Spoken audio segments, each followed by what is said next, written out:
नमस्कार दोस्तों, स्वागत है फिर से एक नई वीडियो के साथ। दोस्तों यहाँ पर हम देखेंगे एक सैमसंग का 24 इंच का टीवी है जिसका मॉडल नंबर आप यहाँ पर देख सकते हैं UA24H4003AR। दोस्तों इसमें नो साउंड का प्रॉब्लम है, साउंड नहीं आ रहा है। देख सकते हैं यहाँ पर, थोड़ा सा इधर लाएंगे। इसका मैं ये आईसी यहाँ पर देखेंगे, ये आईसी को दोस्तों मैंने रिमूव कर दिया है। ठीक है, ये आईसी का नंबर आपको दिख नहीं रहा होगा लेकिन मैं बता देता हूँ, NTF 7415। ठीक है, आप 7413 भी लगा सकते हैं अगर आपके पास आईसी अवेलेबल है तो। लेकिन दोस्तों मेरे पास ये आईसी अवेलेबल नहीं है और बहुत सारे टेक्नीशियन भाई लोगों के पास भी अवेलेबल नहीं होते हैं। उस केस में हम इसको कैसे रिपेयर करेंगे वो आज की इस वीडियो में मैं आपको बताऊंगा। दोस्तों बहुत आसान तरीका बताऊंगा, मेरे साथ आप वीडियो में बने रहिए। ठीक है, एक्चुअल दोस्तों देखिए, अब नो साउंड के प्रॉब्लम में दोस्तों ज़रूरी नहीं है कि हमारा 100% यही आईसी ख़राब है। ठीक है, आपको ये चीज़ को ध्यान में रखना है और क्या क्या चीज़ को ध्यान में रखना है दोस्तों मैं आपको अभी वीडियो में बताऊंगा। तो आप मेरे साथ वीडियो में बने रहिए दोस्तों, और मैं कुछ आपको हिंट दूंगा तो जिससे आपको आइडेंटिफाई हो जाएगा कि हमारा आईसी का है या हमारा स्पीकर का है, हमारा मेन प्रोसेसर का है, किसका है। देखिए अब दोस्तों होता क्या है, जैसे कई बार ये फायर हो गया तो उसमें तो हमको फाइंड हो जाता है कि आईसी ही खराब है। अब जैसे कई बार दोस्तों ये आईसी मतलब वर्क कर रहा है नहीं कर रहा है, वो कैसे आप फाइंड करेंगे, जैसे मैं थोड़ा सा आपको मल्टीमीटर के माध्यम से बता देता हूँ। देखिए अब दोस्तों नो साउंड में बहुत से रीज़न हो सकते हैं। जैसे नो साउंड नहीं आया, हमारा स्पीकर भी ख़राब हो सकता है। ठीक है, दूसरा हमारा ये मेन आईसी से जो ऑडियो इनपुट का जो सिग्नल आता है, जो साउंड आईसी में, वो नहीं आने के कारण भी ऐसा फॉल्ट आता है। दूसरा हमारा जो हमारे ये साउंड आईसी में म्यूट पिन होता है, वो म्यूट पिन अगर वहाँ का ट्रांजिस्टर अगर दोस्तों ख़राब होने के नाम से भी हमारा ये साउंड नहीं आता है तो उस केस में हम ये आईसी को चेंज करते हैं। आईसी को चेंज करने के बाद भी ये प्रॉब्लम सॉल्व आउट नहीं होगा। ठीक है, जब तक आप म्यूट पिन को आप सॉल्व नहीं करेंगे। ठीक है, अब जो तीसरा आ जाता है, वो तीसरा आ जाता है हमारा मेन आईसी। आपको 2-3 प्रक्रिया कर लेना है। ठीक है, जैसे दोस्तों सबसे फर्स्ट ऑफ ऑल हम लोग क्या चेक करते हैं, स्पीकर को चेक करते हैं, बजर रेंज में चेक करते हैं। यहाँ पर दोस्तों देख सकते हैं हमारा ये 12 ओम्स का रीडिंग्स दे रहा है, ये ठीक है एकदम। इधर भी चेक कर लेते हैं, यहाँ पर ये भी दोस्तों हमारा एकदम ओके है, बीप का साउंड आपको दिख रहा होगा। ठीक है, अब वो क्या करेंगे दोस्तों, जैसे यहाँ पर मैं आपको थोड़ा सा दोस्तों, वीडियो थोड़ा सा लंबा होगा लेकिन आपको परफेक्ट जानकारी मिलेगा दोस्तों।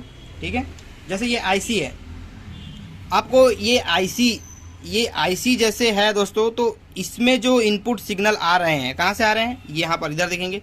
हाँ, ये मेन आईसी से आएंगे। तो कहाँ से आएंगे कैसे पता चलेगा दोस्तों, क्योंकि इतने सारे पिन में कौन सा हमारा इनपुट पिन है कैसे पता चलेगा। ये एक्चुअल में दोस्तों डुअल आउटपुट वाला आईसी है। तो आप दोस्तों सिंपली इसका डेटा शीट भी निकाल सकते हैं और वहाँ से इसको फाइंड कर सकते हैं कि इसका सिग्नल मिल रहा है कि नहीं मिल रहा है। ये दूसरा तरीका हो गया। ठीक है, अब तीसरा में आ जाते हैं। तीसरा में जैसे यहाँ पर लाएंगे थोड़ा सा दोस्तों, ये आईसी का मैंने डेटा शीट तो नहीं निकाला है लेकिन मैं आपको एक चीज़ और बता देता हूँ। एक हमारा म्यूट पिन होता है, ठीक है, वो म्यूट पिन अगर उसमें अगर 3.3 बन रहा है, इसका मतलब वो हमारा ठीक है, मतलब म्यूट हमारा ओके है। अगर म्यूट पिन में दोस्तों अगर 3.3 नहीं मिल रहा है, इसका मतलब हमारा वो म्यूट है। अब उसको 3.3 बाईपास कर सकते हैं, तब हमारा साउंड ओके आएगा। ठीक है, अगर म्यूट भी ओके है तब दोस्तों थर्ड नंबर में हमारा ये आईसी ख़राब है। ठीक है, VCC वगैरह तो आप चेक कर लेते हैं। ठीक है, इतना कुछ करने के बाद ही दोस्तों आप डिसीजन ले कि आईसी ख़राब है। ठीक है, उस केस में दोस्तों हमारे ऑडियो मॉड्यूल बहुत सारे आ गए हैं मार्केट में। जैसे ये वाला है, यह मेरा दोस्तों यहाँ पर देखेंगे, इसका मैं आपको इंटरफेस भी दिखा देता हूँ थोड़ा अच्छे से। ये वाला पीछे भी देख सकते हो आप कोई सा भी दोस्तों यूज़ कर सकते हैं। 15 वाट प्लस 15 वाट का ये, और इसका नाम बताऊँ मैं, CA3110। इसमें छोटा भी आता है दोस्तों, बड़ा भी आता है, 5 वोल्ट वाला भी आता है, 12 वोल्ट वाला भी आता है। लेकिन ये वाला क्या है, 8 to 24, 8 से लेकर 24 वोल्ट तक के इसको हम दे सकते हैं। अब कनेक्शन की बात करूँ दोस्तों तो यहाँ पर एकदम सिंपल है, कोई हमारा हार्ड काम नहीं है। यहाँ पर देखेंगे दोस्तों, एक मैंने इसको VCC सप्लाई देने के लिए 12 वोल्ट की सप्लाई जैसे इस बोर्ड में आएगा तो मैं इसको दूंगा, तो माइनस हमारा ग्राउंड पॉइंट हो गया। एक हमारा 24 या फिर 12 जितना आपको बन रहा है, 5 ना देंगे दोस्तों क्योंकि 8 से ज़्यादा ही है। ठीक है, ये तो हो गया दोस्तों VCC पॉइंट का। अब यहाँ पर आ जाते हैं हम लोग, ये वाला इधर आपको कुछ R और ये L, R और L दोस्तों यानी कि लेफ्ट और राइट, ये जो स्पीकर होते हैं इधर दिखाएंगे, ये लेफ्ट और ये वाला हमारा राइट, ये दोनों स्पीकर का ये वाला दिया हुआ है। यानी कि दोस्तों लेफ्ट वाला हम सिग्नल जोड़ेंगे तो लेफ्ट वाला बजेगा, राइट वाला जोड़ेंगे तो राइट बजेगा। इसका मैं आपको बताऊंगा अभी। थर्ड में दोस्तों यहाँ पर आ जाते हैं ये वाला, ये आपको दिख रहा है दोस्तों, plus minus right minus plus left, यानी कि दोस्तों ये स्पीकर का वायर, ये वाला, ये दोनों स्पीकर का वायर यहाँ कनेक्शन हो जाएगा। तो दोस्तों पहले मैं कनेक्शन कर लेता हूँ, उसके बाद मैं आपको आगे डिटेल में बताऊंगा। मेरे साथ आप वीडियो, दोस्तों देखिए वीडियो लंबा हो सकता है लेकिन आपको एकदम जेन्युइन जानकारी मिलेगा दोस्तों, कहीं मत जाइएगा। मैं इसको कनेक्शन करता हूँ, उसके बाद मैं आपको आगे डिटेल में और बताऊँगा। ठीक है दोस्तों, यहाँ पर देखेंगे मैं इसका कनेक्शन कर दिया हूँ, यहाँ इधर थोड़ा दिखाएंगे। हाँ, ये वाला दोस्तों दो मेरा एक स्पीकर का है, ये दो मेरा एक स्पीकर का है, यानी दोनों स्पीकर को मैंने कनेक्ट कर लिया, साथ ही साथ VCC और एक ग्राउंड दे दिया जो कि हमारा लाइट जल रहा है। अब दोस्तों मेन बचता है मेरा क्या, इनपुट सिग्नल, जो कि हमारा हमको जोड़ना है। जैसे इसको जोड़ेंगे साउंड आ जाएगा। जैसे यहाँ पर देखेंगे राइट और लेफ्ट को दोस्तों मैंने दोनों को शॉर्ट करके रखा है, क्यों किया है मैं आपको अभी बताता हूँ। दोस्तों यहाँ पर देखेंगे, इधर लाएंगे थोड़ा, हाँ एक्चुअल में दोस्तों ये इसका ये दोनों सिग्नल है, ये जो कैपेसिटर दिख रहा है, ठीक है, ये एक लेफ्ट होगा या राइट होगा। मैंने दोस्तों डेटा शीट नहीं निकाला है, मैं ऐसी बता रहा हूँ एक्सपीरियंस के हिसाब से, क्योंकि इस टाइप से टीवी मैंने रिपेयर किया है। आप डेटा जब भी बनाएंगे दोस्तों डेटा शीट के हिसाब से ही बनाइएगा, क्योंकि कहीं एक्स्ट्रा डाल देंगे तो हमारा ये साउंड IC जलने का डर रहेगा, नहीं तो हमारा ये मेन IC खत्म फटने का डर रहेगा। ये दोनों ही दोस्तों सिग्नल है, ठीक है। और ये दोस्तों डुअल आउटपुट वाला सिग्नल है, तो ये एक तरीका का दोस्तों, क्योंकि सेम IC लगाएंगे तभी हमारा ओरिजिनल साउंड आएगा। ये तो हम दोस्तों एक तरह का जुगाड़ यानी कि मॉडिफाइड मेथड बता रहा हूँ मैं आपको, ठीक है। अब चलना है दोस्तों, साउंड लाना है तो यही एक रास्ता है, बाकी अगर नहीं है तो बोर्ड चेंज करना पड़ जाएगा हम लोगों को, ठीक है।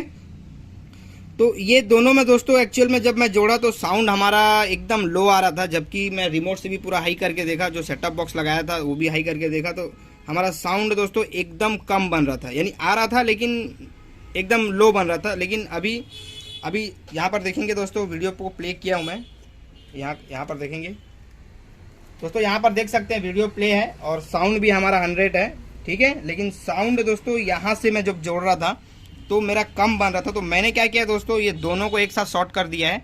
अब मैं, कस्टमर का ये कहना है दोस्तों कि ये AV से ही कनेक्ट करते हैं टीवी को, तो मैं डायरेक्ट दोस्तों AV से दे दूंगा, क्योंकि जो इनपुट का सिग्नल होता है वो हमारे AV में भी आता है। तो मैं आपको दिखाता हूँ कहाँ से मैं इसको शॉर्ट किया।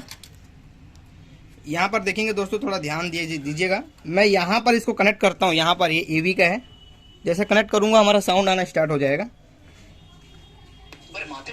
दोस्तों यहाँ पर देख सकते हैं, मैं ये वाला पिन को कनेक्ट किया तो मेरा साउंड आना स्टार्ट हो गया। मैं जहाँ से हटाऊंगा साउंड कट गया मेरा, यहाँ से स्टार्ट लगाऊंगा दोस्तों, कनेक्टिविटी नहीं हो पा रहा है। हाँ दोस्तों, यहाँ कनेक्ट करने से मेरा साउंड एकदम ओके आ रहा है, ठीक है। आप दोस्तों यहाँ से ही करेंगे, याद रखिएगा दोस्तों, क्योंकि ये अपना रियल तरीका है, यहाँ से ना करिएगा। लेकिन कभी कभी कोई सेट में दोस्तों कनेक्शन करने के बाद भी साउंड कम आने का चांस रहता है, जबकि साउंड फुल रहता है फिर भी।